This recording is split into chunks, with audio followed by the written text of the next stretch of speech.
My name is Wally Anderson.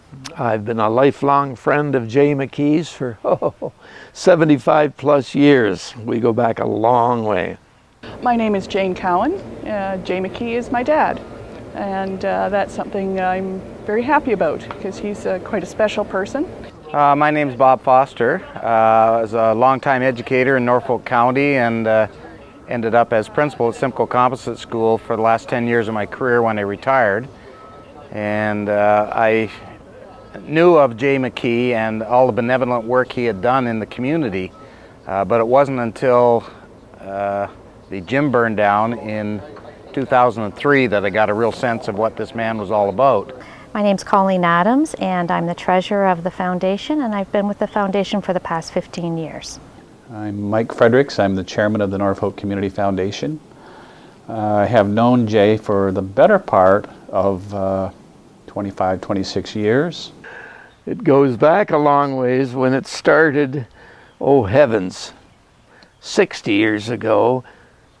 My dad talked Jay and I into going and helping with a cub pack. I lasted a year, Jay lasted a couple of decades together with his wife Irene. And that sort of set the tone for Jay and I in projects, although we've worked on many things together. I've got a lot of memories of helping Dad out with things that he's done for the community over the years. He helped us rebuild that gym with generous contributions, and we had quite an interesting and fun time with Jay and his wife Irene doing the gym. The motto, service above self, suited Jay perfectly. Things that go back to, oh gosh, years ago when Friendship Festival had the Pancakes in the Park breakfast, and Dad was involved with that through his former connection with the Scouts in Simcoe. And we had Jay there to make the first basket at the opening of the gym. So it was quite an emotional night for us, having been through the fire. He made many decisions business-wise that weren't always in favor of McKiee and Farr, but he always put his customers first. The Rotary Club, with which he was involved for so many years, back in their initial days of their Lobster Fest, it was a big fundraiser for them to help them fund their community projects. So there we were setting up tables, putting, like you name it, all the jobs that go with something like that. He was there in the thick of it, and he gave us the opportunity to help as well.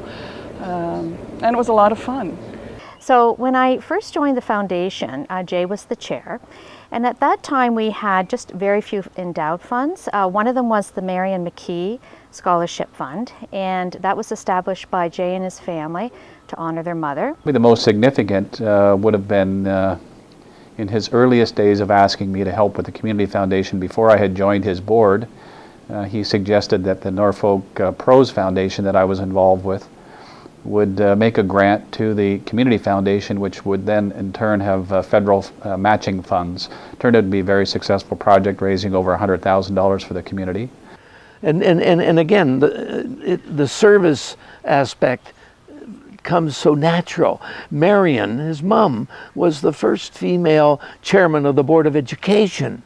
His father, Jack, when he was mayor of Simcoe, was Canada's youngest mayor. Service to the community comes in the genes. The highlight for me of all our get-togethers with Jay and the gym involvement was the delight on his face to smash a champagne bottle against the side of the gym, and the delight to be the first person to sink a basket at the new SCS gym. Our earlier activities possibly aren't.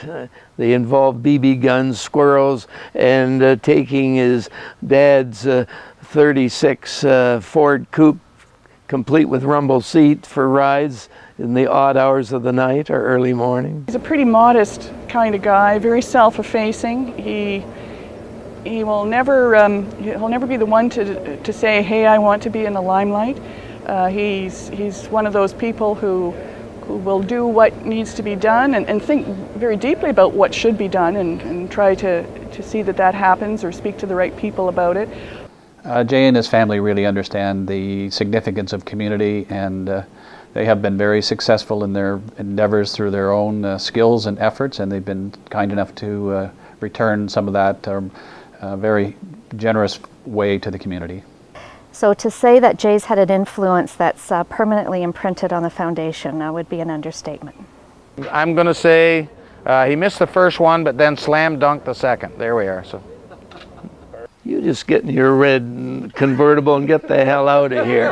I've already shared more than I should have. But he's worked hard for the community in one way or another over very many years, and he deserves this recognition, and I think he's secretly inside pretty happy about his life in Norfolk and happy that he's been able to contribute to that. So this recognition for him today is pretty special. Jay, you're a great guy, and happy you engaged me with this community foundation. It's hard work, as you know, and certainly very fulfilling and satisfying, so thank you. And thanks for all you've done for Norfolk. Let me finish with one thing. Sure. George Jackson McKiee III, otherwise affectionately known as Jay, has been my longtime friend, which I consider a great privilege.